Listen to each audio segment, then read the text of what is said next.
अब हमारा टॉपिक है डिवीजन ऑफ फ्रेंच सोसाइटी। देखो, जब लुईस 16 राजा बना ना, तो बेचारा बहुत ही गलत टाइम में राजा बना, समझे। मतलब राजा तो बना, लेकिन इसको राजा वाला सुख शांति इसको था ही नहीं, है ना। लेकिन देखो, राजा क्या होता है, राजा ऐसा हो जो कि एक बार जो बोले सब कुछ हो जाए, है ना। राजा जैसे ये ठीक है, ये राजा था, राजा बना, अच्छी बात है। लेकिन जब ये राजा बना ना, उस समय पे लोगों का जो गुस्सा था ना, वो चरम सीमा पे था। राजा के खिलाफ जो गुस्सा होना चाहिए, इसके बाप दादा परदादा छरदादा ने जिस प्रकार से लोगों पे शासन किया गलत तरीके से, उसका सारा का सारा गुस्सा उतार दिया किस पे, लुईस 16 पे। बहुत भड़ास निकाला इस पे, बहुत ज़्यादा भड़ास निकाला इस पे। अभी तो मालूम नहीं चला है, बहुत आगे मालूम चलेगा कि ये राजा बना तो ठीक है, लेकिन बहुत ही गलत समय पे ये राजा बना। लेकिन जो राजा का सुख सुविधा इसको मिलना चाहिए, बेचारे को नहीं मिल पाया, है ना। ये हाँ वही वही बात है। तो इसको राजा वाला सुख सुविधा नहीं मिल पाया, लेकिन हाँ फिर भी कुछ हद तक, चूंकि राजा है तो है भाई, राजा है, पावर है इसके पास। तो क्या हुआ देखो, जब ये राजा बना उस समय पे क्या सिचुएशन था फ्रांस में। In the 18th century French society was divided into 3 states. देखो यहाँ पे स्टेट्स में आगे ई लगा हुआ है, समझ रहे बात को। तो 3 भाग में फ्रेंच सोसाइटी उस समय पे बटा हुआ था। सबसे पहला भाग जो था हमारा फर्स्ट स्टेज, इसको हम लोग करते हैं clergy. Second state nobility. Third state big businessman, merchants, court officials, lawyers, peasants, artisans, landless, labour and servants. अब समझते हैं कि आखिर ये तीनों है क्या। फर्स्ट स्टेट में हमारा क्लर्जी है। देखो, इंडिया ही एक ऐसा मात्र देश है जहाँ पे कि हिंदुत्व को ज़्यादा महत्व दिया जाता है ना। हालांकि पूरे वर्ल्ड में यदि आप देखें तो मेनली 3 रिलीजन आपको देखने को मिलेगा। यदि सबसे ज़्यादा भी यदि आपको मिलेगा ना, तो मिलेगा क्रिश्चियनिटी आपको सबसे ज़्यादा मिलेगा। उसके बाद फिर आपको मिलेगा इस्लाम। हाँ, जान के बड़ा आश्चर्य होगा आप लोगों को कि हिंदू भी जो है ना, हिंदू वाला जो कंट्री है वो बहुत ही कम है, बहुत ही कम है। इंडिया उसका सबसे बड़ा एग्जाम्पल है। सबसे ज़्यादा यदि कोई कंट्री किसी को मानता है तो वह क्रिश्चियनिटी। इंग्लैंड जाइए, ब्रिटेन जाइए, यूएसए जाइए, ऑस्ट्रेलिया जाइए, कहीं भी आप जाइए, तो वो लोग मानते हैं क्रिश्चियनिटी को, यानी कि जीसस क्राइस्ट को, ईसा मसीह को, समझे। उसके बाद सेकंड में हमारा आता है इस्लाम वाला हमारा आता है। इस्लाम कंट्री बहुत है हमारे पास, Saudi Arabia, Iran, Iraq, Pakistan, Bangladesh, Afghanistan, ये सब हमारा क्या है, इस्लामिक कंट्री है, समझे बात को। उसके बाद फिर हमारा आता है थर्ड में हिंदू वाला, जो कि हमारा इंडिया सबसे अच्छा एग्जाम्पल है उसका, ठीक है ना। उसके बाद फिर नेपाल भी हमारा वही है। उसके बाद फिर भूटान भी हमारा वही है ना। यहाँ पे हिंदुत्व को, यानी कि हिंदू को ज़्यादा यहाँ पे मानते हैं, ठीक है ना। और हिंदुत्व में भी भूटान में यदि आप जाएँ तो आपको वहाँ पे ज़्यादा मिलेगा बुद्ध भगवान, बुद्ध जी को वहाँ पे ज़्यादा मानते हैं। तो यहाँ पे ना फ्रेंच सोसाइटी 3 कैटेगरी में बटा हुआ था। तो पहला था हमारा क्लर्जी में हमारे वो लोग आते थे जो कि चर्च से ताल्लुक़ रखते थे, चर्च से, जैसे फादर, हम लोग हिंदी में उसको कहते हैं पादरी, हिंदी में उसका नाम है पादरी, लेकिन इंग्लिश में हम लोग उसको क्लर्जी कहते हैं। फादर आप कह लीजिए, सबसे अच्छा वर्ड है ना। तो चर्च से जिसका ताल्लुक़ रहता था ना, जैसे देखो, जैसे यहाँ पे देखो, यदि आप कभी जाएं पटना जंक्शन के पास जो महावीर मंदिर है, कितना बड़ा महावीर मंदिर है, उसके अंदर कितना सारा पुजारी है, उसके कितने सारे ट्रस्टी हैं। मतलब कि यदि उसके मंदिर का जो देखभाल होता है, मतलब कि छोटे लेवल से लेकर बड़े लेवल तक के यदि सभी को एक जगह इकट्ठा कर दिया जाए ना, तो कम से कम 1000 आदमी निकल जाएगा। तो ये जो मंदिर से जो ताल्लुक़ रख रहे हैं ना, इसको हम लोग कहते थे फ्रांस में क्लर्जी, समझ गए। तो क्लर्जी में हमारे फादर आ गए, है ना, और जो चर्च के जो ट्रस्टी होंगे वो हो गए, फिर से चर्च से जो ताल्लुक़ रखते होंगे वो हो गए। मतलब कि जिसका भी काम धाम जीवन जो चर्च से चलता था, वो सारा का सारा हमारा आ गया फर्स्ट स्टेट, यानी कि क्लर्जी में आ गया, समझ गए बात को। अच्छा, एक इसका एग्जाम्पल समझो इंडिया से। क्या आज हम लोग हमारे इंडियन सोसाइटी में आज भी हमारे यहाँ पे ना पंडित जी का बहुत इज्जत है, पंडित जी का। कहीं पे भी हम लोग पंडित जी देखते हैं तो हमारे अंदर एक अच्छा सा भाव आता है, अरे पंडित जी हैं भाई, नॉलेजेबल इंसान होंगे, ऐसा हमारे अंदर एक भाव होता है ना। उसी प्रकार से वहाँ पे था हमारा क्लर्जी। तो चर्च से जो ताल्लुक़ रखते थे वो हो गया हमारा क्लर्जी। उसके बाद नोबिलिटी, देखो राजा लोग खुद अपने सेकंड पोजीशन पे रखे हुए हैं अपने आप को। नोबिलिटी में हमारे आते थे राजा लोग, राजा का हो गया दादा परदादा छदादा मामा मामी चाचा चाची भतीजा, ये सब जो भी हो गया ना हमारा सारा का सारा राजा के फैमिली में आते थे, फैमिली मेंबर हुए ना सारे के सारे, ये हो गए नोबिलिटी। तो अब जरा सोच सकते हो तुम, यहाँ से ये सोचने वाली बात है कि राजा खुद अपने आप को सेकेंड पोजीशन पे रखा और चर्च वाले लोगों को फर्स्ट पोजीशन पे रखा। क्यों? क्योंकि वो लोग भी मानते हैं फादर मतलब नॉलेजेबल इंसान, मतलब कि रेस्पेक्टेबल इंसान। समझ रहे बात को? आज हमारे सोसाइटी में चाहे कोई भी कितना अमीर क्यों ना हो जाए, लेकिन यदि उसको पूजा करवाना है तो पंडित जी ही लाएगा वो। उसके घर में कितना ही कोई विद्वान क्यों ना बन जाए, कितना ही संस्कृत का श्लोक क्यों ना पढ़ ले, उसको उतना रेस्पेक्ट नहीं मिलेगा जितना पंडित जी को रेस्पेक्ट मिलेगा। इसीलिए हालांकि तो हर एक कंट्री में अलग अलग सिस्टम है ना। जैसे हम लोग अपने हिंदू सोसाइटी में पंडित जी को मानते हैं, ये लोग अपने फादर को मानते हैं, है ना, अपने गुरु के रूप में, मतलब कि आप एक रेस्पेक्टेबल इंसान के रूप में। और मुस्लिम में मौलवी को मानते हैं वो लोग। समझ गए बात को? तो सेकंड में हमारा क्या नोबिलिटी, मतलब कौन? राजा लोग, राजा का जो भी फैमिली मेंबर हुआ करेंगे वो हमारे सेकंड स्टेट में आएंगे। और थर्ड स्टेट में हमारे आएंगे मिडिल क्लास इंसान, जो कि ना ही राजा है, ना ही राजा से ताल्लुक़ रखता है, ना ही वो चर्च से ताल्लुक़ रखता है। जो बच गया हमारा इन दोनों के अलावा वो हो गया हमारा थर्ड स्टेट। और थर्ड स्टेट को आप मेनली मिडिल क्लास भी कह सकते हैं, मिडिल क्लास आप कह सकते हैं, इसमें कोई बड़ी बात नहीं है। लेकिन थर्ड स्टेट का ही रोल सबसे ज़्यादा आपको समझ में आएगा फ्रेंच रेवोल्यूशन में। समझ रहे हो बात को? तो ये जो पूरा का पूरा फ्रांस रेवोल्यूशन हुआ है ना, जो फ्रांस को आज़ादी मिला है ना, वो थर्ड स्टेट की वजह से ही मिला है। हम लोगों को जब आगे पढ़ेंगे हम लोग तो उसमें मिलेगा हमको कि आज़ादी जो फ्रांस में हम लोगों को देखने को मिलता है वो थर्ड स्टेट की वजह से मिलता है। क्योंकि देखो किसी भी कंट्री का यदि हम लोग बात करें ना, किसी भी कंट्री का, चाहे वो इंडिया हो, पाकिस्तान हो, चाइना हो, किसी भी कंट्री का एग्जाम्पल लीजिए, सबसे ज़्यादा यदि किसी को परेशानी का सामना करना पड़ता है ना तो मिडिल क्लास को करना पड़ता है। देखो किसी भी कंट्री में 3 क्लास होता है, सबसे पहला हाई, फिर मिडिल, फिर लोअर। देखो जो हाई क्लास रहते हैं ना उसको देश दुनियादारी से कोई मतलब नहीं है, और जो सबसे मिडिल क्लास, जो सबसे लोअर क्लास है उसको भी कोई मतलब नहीं है।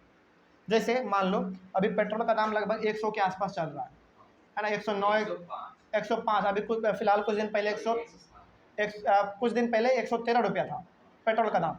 तो ये जो पेट्रोल का दाम 113 हो गया, 105 हो गया, क्या इससे कभी भी अंबानी को फर्क पड़ेगा? क्या टाटा बिरला को फर्क पड़ेगा? क्या नहीं पड़ेगा। ये क्या है, हमारे इंडिया के कुछ बहुत ही हाई लेवल के क्लास के लोग हैं। तो हाई क्लास के लोगों को ना उतना फ़र्क नहीं पड़ता है कि क्या सिस्टम, मतलब कि क्या कुछ चल रहा है, उससे कोई फ़र्क उसको नहीं पड़ता है। उसके बाद आता है लोअर क्लास। सबसे लोअर क्लास में तो बहुत सारे लोगों के पास साइकिल तो छोड़ो, मतलब कि स्कूटी तो छोड़ो, साइकिल तक नहीं है। जैसे आप एग्जांपल लें रैग पिकर का, जो कि सड़कों पे जो कचरा चुनते हैं, बोतल यहीं के कहीं पे गिरा हुआ उसको उठा लेना, क्या उसको सरकार से मतलब है? क्या उसको पेट्रोल के प्राइस से मतलब है? क्या कोई मतलब नहीं है। किसका सरकार बना किसका नहीं बना, पेट्रोल का दाम कितना गया कितना नहीं गया, उससे उसको कोई मतलब नहीं है। समझ रहे बात को? मतलब यदि किसी को है तो वो है मिडिल क्लास। क्योंकि देखो मिडिल क्लास का मतलब ये हो गया ना कि ऐसा क्लास जो कि 1 महीने का बजट 1 दिन बैठ के बना लेता है। वो पूरे महीने में कहाँ जाना है, क्या खाना है, कितना तेल भरवाना है, कितना तेल खाना है, किसके शादी में जाना है, शादी में जाएंगे तो कितना लिफाफा में डालना है, ये सारा का सारा चीज वो है ना एक ही दिन बैठ के वो लगा लेता है। मतलब कि पूरा एक बैठता है संडे को, पूरा वो मेन्यू बना लेता है कि भाई संडे को क्या करना है, मतलब कि पूरे महीने में हमको क्या क्या करना है, यदि किसी का बर्थडे तो क्या गिफ्ट देना है, कितना देना है, जाना है कि नहीं जाना है, ये सारा का सारा चीज़ कौन करता है? मिडिल क्लास करता है। समझ रहे हो? मतलब मिडिल क्लास का मतलब ही हो गया कि ऐसा क्लास जो कि हर चीज़ को करने से पहले सोचता होगा, है ना। और मिडिल क्लास ही सबसे ज़्यादा पिसाता भी है। पिसाने का मतलब हो गया कि कोई भी सिस्टम में चेंज आएगा सबसे ज़्यादा प्रभाव पड़ेगा मिडिल क्लास पे। समझ गए बात को? पेट्रोल का प्राइस बढ़ेगा तो ऊपर क्लास के तो कोई मतलब है नहीं उसको, नीचे क्लास को तो है ही नहीं, मतलब हम लोगों को है। तो उसी प्रकार हम लोग थर्ड स्टेट के बारे में ज़्यादा पढ़ने वाले हैं, याद रखना। और यदि आपसे कोई पूछे कि बेटा बताओ सबसे ज़्यादा यदि किसी का रोल रहा है फ्रांस को आज़ाद करवाने में तो किसका रहा है? थर्ड क्लास के, यानी कि आप मिडिल क्लास कह सकते हैं। समझ गए। और मिडिल क्लास में देखो बड़े बड़े बिजनेसमैन आते हैं हमारे, ठीक। मर्चेंट्स मतलब कौन, जो कि ट्रेड व्यापार अपना खरीद बिक्री वाला काम करते हैं, वो हो गया हमारा। कोर्ट ऑफिशियल्स का मतलब हो गया कौन, लॉयर, जज, ये सब हो गया। लॉयर फिर से वही हो गया हमारा। पीजेंट्स, आर्टिसंस, पीजेंट्स में हमारा मेनली छोटे मोटे किसान ये सब आते हैं। आर्टिसंस का मतलब हो गया कि जो थोड़ा बहुत क्राफ्ट व्राफ्ट बना के, आर्टिस्ट हो गया, वो हो गया हमारा। लैंडलेस लेबर मतलब कि जिसके पास कोई अपना जमीन नहीं है लेकिन फिर भी वो लेबर है, लेबर के तौर पे काम करते हैं। सर्वेंट, नौकर, किसी के घर में काम करना, झाड़ू पोछा कर देना, बर्तन मांज देना, इस प्रकार का, है ना। तो ये जो हो गए ना हमारे सारे के सारे थर्ड स्टेट में आते हैं, ठीक है। और सबसे ज़्यादा रोल यदि आपको देखने को मिलेगा फ्रेंच सोसाइटी में, यानी कि फ्रेंच रेवोल्यूशन में, तो आपको इसी का देखने को मिलेगा। आगे बढ़ते हैं, फिर क्या लिखा हुआ है, only members of the third state paid taxes, about 90% of the population are peasants. समझो अब मेरे बात को ध्यान से, थर्ड स्टेट के ही लोग केवल टैक्स पे करते थे। मतलब क्या हुआ, देखो फ्रांस है तो फ्रांस को चलाने के लिए पैसा चाहिए, है ना। अच्छा एक बात बताओ हमको, इंडिया में भी हम लोगों से टैक्स लिया जा रहा है, बच्चे से भी टैक्स लिया जा रहा है, क्या आपको मालूम है। कोई बच्चा गया दुकान पे, अंकल 1 रुपये का टॉफ़ी दीजिए, टॉफ़ी लिया, बच्चे से वो टैक्स लिया, लेकिन बच्चे को मालूम नहीं होने दिया कि बेटा हम तुमसे टैक्स ले रहे हैं। कैसे मालूम है, क्योंकि देखो चॉकलेट का दाम हो सकता है कि 75 पैसे हो, चॉकलेट का दाम 75 पैसे हो, सुनो पहले, 75 पैसे उस चॉकलेट का एग्जैक्ट प्राइस होगा, मान लो, ठीक है। 5 पैसे जो है ना गवर्नमेंट का उसमें टैक्स जुड़ा हुआ होगा, 5 पैसे गवर्नमेंट का उसमें टैक्स जुड़ा हुआ रहेगा, कितना हो गया, 80 पैसे हो गया। और 20 पैसे उस शॉपकीपर का प्रॉफिट रहेगा। लेकिन इसीलिए इसीलिए हम लोग जब दुकान पे जाते हैं ना, तो दुकानदार हमसे ये नहीं कहता है कि इसमें टैक्स भी लगा हुआ है, टैक्स अलग से दीजिए, कहता है क्या आपसे, नहीं कहता है। क्यों नहीं कहता है, क्योंकि आप जो 1 रुपये का टॉफ़ी खरीद रहे हैं ना, उसमें ऑलरेडी टैक्स जुड़ा हुआ है। समझ रहे हो बात को। तो बच्चा भी टैक्स दे रहा है, बड़े भी टैक्स दे रहे हैं, लेकिन आपको मालूम नहीं चल पा रहा है। समझ गए बात को। तो वही चीज़ यहाँ पे है कि किसी भी कंट्री को यदि चलाना है तो आपको क्या चाहिए, टैक्स चाहिए। तो इंडियन गवर्नमेंट भी जो चल रहा है ना, वो टैक्स के बदौलत ही चल रहा है। तो आपके शहर में ब्रिज बन रहा है बड़ा बड़ा, है ना, फिर से वाटर पार्क नहीं कह सकते, बड़ा बड़ा पार्क बन रहा है ना, म्यूजियम बन रहा है, स्टेडियम बन रहा है। ये कहाँ से बन रहा है, सरकार अपने पॉकेट से दे रहा है क्या, नहीं, हमारा पैसा उसमें लगा हुआ है, टैक्स के रूप में लगा हुआ है, ठीक ना। हाँ वही 50-50 पैसा यदि, जैसे देखो अब आज भारत का आबादी 140 करोड़ है, यदि एक इंसान यदि एक दिन में एक ही टॉफ़ी खरीदता है तो 140 गुने 50 पैसे कर दो, मतलब घर एक समय में एक मिनट में घर भर जाएगा पैसे से। समझ रहे हो, डेली कितना का, वही ना, हम तो एक टॉफ़ी का एग्जाम्पल लिया ना, और हर कोई तो एक टॉफ़ी खरीदता नहीं है। यदि किसी का बर्थडे तो पैकेट ही खरीद लेगा ना। तो सोचो 50-50 पैसे गुने कर दो तुम 140 करोड़, तो एक समय में तुम्हारा एक कमरा भर जाएगा, 1 मिनट में केवल। तो ये टैक्स का सिस्टम है। तो याद रखना, कोई भी कंट्री यदि रन कर पाता है तो केवल और केवल टैक्स के बदौलत कर पाता है। और फ्रांस में टैक्स केवल पे कौन करता था, थर्ड स्टेट पे करता था, यानी कि फर्स्ट स्टेट यानी कि राजा लोग और क्लर्जी लोग, यानी कि फादर लोग जो हुए हमारे, वो लोग टैक्स पे नहीं करते थे, ठीक है। आगे बढ़ते हैं फिर। और थर्ड स्टेट में 90% जो पॉपुलेशन था ना, वो केवल और केवल किसानों का था, यानी कि छोटे मोटे किसानों का था 90%। और 10% में हमारे कौन आ गए, बड़े बड़े बिजनेसमैन, लॉयर, जज, है ना, ये सब लोग आ गए। तो 90% हमारा केवल और केवल कौन था, किसान, यानी कि छोटे मोटे पीजेंट्स लोग थे उसमें। Only a small number of them on the land they cultivated. लेकिन 90% में से भी बहुत ही ऐसे कम इंसान थे जिनके पास की अपना लैंड था, यानी कि अपना ज़मीन था, जो कि उस पर अपना खेती बाड़ी करते होंगे। बहुत ही कम लोग थे जिसके पास की अपना ज़मीन था, ऐसे तो सब कोई दूसरे के खेत में काम करता होगा, है ना। ये हो गया हमारा। उसके बाद about 60% of the land was owned by nobles. पूरे के पूरे फ्रांस में 60% लैंड किसके कब्जे में था, नोबल्स, यानी कि राजा लोगों के कब्जे में था। भाई राजा है, कब्जा कर सकता है, इसमें कौन सा बड़ा बात है ना, जो चाहे वो कर सकता है। The church and other richer member of the third state.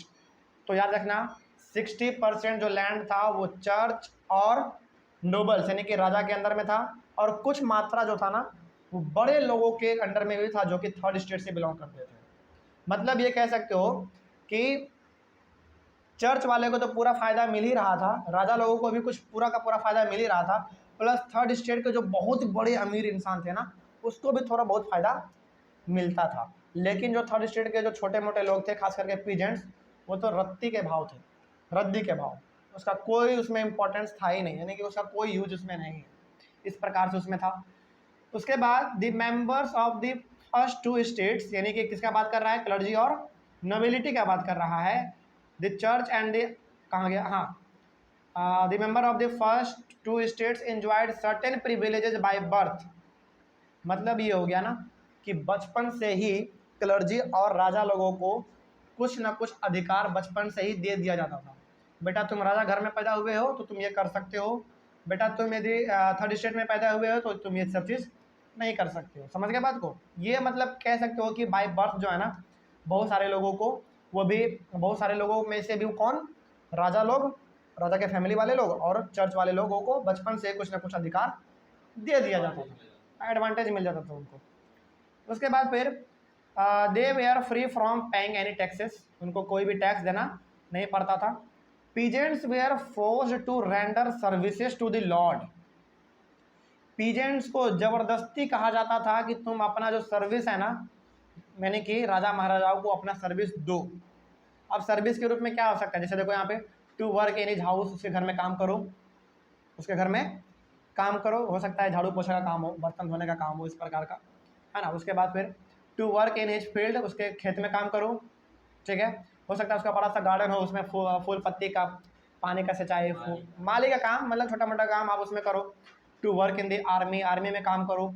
उसके बाद और to participate in building roads, जो रोड बन रहा है तो उसमें काम करो, है ना। इस प्रकार से मदद हम लोगों को करना पड़ता था, किसके लिए, राजाओं के लिए।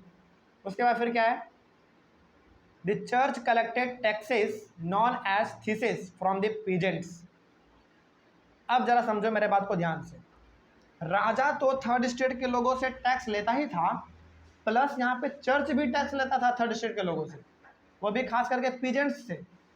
थर्ड स्टेट में भी कौन, पीजेंट्स से। अब जरा सोचो कितना मतलब गलत हो रहा है ना, एक तो पीजेंट्स है, 90% पॉपुलेशन केवल पीजेंट्स का है, प्लस उसमें से भी ऐसे कुछ ही पीजेंट्स है जिसके पास के अपना ज़मीन है, ऊपर से उसका जो टैक्स है वो राजा तो ले ही रहा है, वो तो अलग ही है, प्लस चर्च भी अलग टैक्स ले रहा है। और जो चर्च अलग टैक्स ले रहा था उसका यहाँ पे नाम क्या कहा गया है, थीसेस। थीसेस का मतलब क्या है, यहाँ पे देखो मीनिंग ऑफ थीसेस में, a tax levied by the church, a tax levied by the church comprising 1/10 of the agricultural produce. मतलब ये कि थीसेस का मतलब ये हो गया कि जो भी किसान है ना, मान लो यदि उसके खेत में 100 केजी यदि अनाज उपजा है तो उसमें से आपको अपने आप से जाके 10 केजी जो है ना चर्च के मेंबर को दे देना है। ये आपको करना पड़ेगा टैक्स के रूप में। ये राइट वहाँ का मतलब नियम था, कह सकते हो नियम है। तो थीसिस का मतलब क्या हो गया, थीसिस का मतलब ये हो गया कि आपको अपने एग्रीकल्चरल प्रोड्यूस का जो आप उपजाएंगे उसका 1/10 आपको जाके चुपचाप उसके झोली में डाल देना है, कहीं पे कोई सवाल जवाब नहीं, देना है तो देना, ये रूल था। समझ के बात को? तो यदि कोई किसान 100 केजी अपना अनाज उपजाया है तो उसमें से 10 केजी एकदम अपने मर्जी से जाके उसको झोली में डाल दीजिए। समझ के बात को? ये हमारा थीसिस था। आगे बढ़ते हैं फिर। A direct tax known as taille and a number of indirect taxes were also collected on articles of everyday consumption like salt और tobacco, नमक और तंबाकू, नशीला पदार्थ है तंबाकू हमारा, इस पे भी टैक्स लगता था जिसका नाम था हमारा टैली। टैली हमारा जो था ना वो डायरेक्ट टैक्स था। डायरेक्ट टैक्स का मतलब ये होता है कि आप सामान खरीदे और उसके बदले में आप डायरेक्ट टैक्स तुरंत हाथों हाथ दे दिए। जैसे आप क्या कीजिए, सपोज मान लीजिए यदि आप गए आटा खरीदने के लिए, मान लो, हालांकि ऐसा इंडिया में तो होता नहीं है, आटा खरीदने के लिए गए, आटा है 20 रुपये पर केजी, आपने 20 रुपये का आटा खरीद लिया, प्लस आपको अलग से 5 रुपये टैक्स के रूप में देना है। ये हो गया हमारा डायरेक्ट टैक्स। और इनडायरेक्ट टैक्स हमारा क्या हो गया, इनडायरेक्ट टैक्स आपसे डायरेक्ट नहीं लिया जाएगा, उसी प्राइस में आपका इंक्लूड रहेगा। जैसे टॉफी वाला एग्जाम्पल हम लोग लिए थे, समझ गए, वही हो गया हमारा। तो फ्रांस में टैक्स लेने का सिस्टम देख रहे हो क्या क्या है, पहला हमारा थीसिस है, और थीसिस टैक्स हमारा करता कौन था? चर्च, 1/10 उसका एग्रीकल्चरल प्रोड्यूस का। उसके बाद फिर टैली था हमारा, और ये टैली हमारा लगता किस पे था? सॉल्ट और टबैको पे। और ये हमारा टैली था क्या भाई? टैली हमारा एक टैक्स लेने का सिस्टम था, ठीक है। और किस किस चीज़ पे? टोबैको और तंबाकू, सॉरी टोबैको और सॉल्ट पे, यानी कि तंबाकू और नमक। मीनिंग ऑफ टैली क्या है देखो, tax to be paid directly to the state. अच्छा, स्टेट का मतलब यहाँ पे तुम लोग क्या समझ रहे हो? स्टेट का मतलब एक राज्य भी होता है, जैसे बिहार हमारा एक स्टेट है। स्टेट का मतलब गवर्नमेंट भी होता है, हाँ याद रखना, है ना। स्टेट का मतलब हमारा क्या होता है? स्टेट भी होता है, यानी कि छोटा मोटा राज्य भी होता है, जैसे बिहार, झारखंड, यूपी हमारा स्टेट है। लेकिन यहाँ पे स्टेट का मतलब वो नहीं है, यहाँ पे स्टेट का मतलब है गवर्नमेंट, है ना। तो गवर्नमेंट, वो भी कौन सा गवर्नमेंट? Monarchy government. फ्रांस में जो हमारा लुई 16 वाला जो कंट्रोल है वो क्या है? मोनार्की गवर्नमेंट है, तो उसको टैक्स आपको देना पड़ता था। तो all these taxes they are paid by the member of the third state only. वही बात है, घुमा फिरा के तो वही बात है। तो चाहे आप थीसिस के रूप में टैक्स दीजिए चर्च को, या फिर टैली के रूप में टैक्स दीजिए गवर्नमेंट को, वो पे करता था कौन? हमेशा थर्ड स्टेट के लोग। समझ गए बात को? कोई डाउट इसमें? तो यदि यहाँ से आपको किसी भी प्रकार का यदि सवाल पूछा जाए तो क्या बता देंगे? हो जाएगा? सवाल यदि पूछा जाए तो सवाल इस प्रकार से पूछा जाएगा कि 18th सेंचुरी में फ्रांस किस कैटेगरी में बटा हुआ था? यानी कि 3 कैटेगरी में बटा हुआ था, 3 स्टेट में। फर्स्ट स्टेट, सेकंड और थर्ड स्टेट। फर्स्ट में हमारा क्लर्जी, नोबिलिटी, हाँ मतलब कि छोटे मोटे जो थे वो हमारे थर्ड स्टेट में आते थे। उसके बाद फिर बताओ कि टैक्स हमेशा पे कौन करता था? थर्ड स्टेट करता था। अच्छा, एक और चीज़, टैक्स लेने का यहाँ पे 2 तरीका था। पहला हमारा थीसिस था, दूसरा टैली था। तो याद रखना हमेशा, थीसिस जो था ना, टैक्स केवल और केवल चर्च करता था, और वो भी एग्रीकल्चरल का 1/10, यानी कि 100 kg का, हाँ, प्रोड्यूस का 1/10। जैसे कोई मान लो यदि कोई किसान है थर्ड स्टेट का, यदि वो 100 kg चावल यदि उपजाया है तो 10 kg जाके चुपचाप वो अपना चर्च में जमा कर देता था। भाई देखो मेरे पास 100 kg उपजा है, तो 100 kg का 1/10 आपको ये होता है, आप ये ले लीजिए। हो गया। और टैली क्या था हमारा?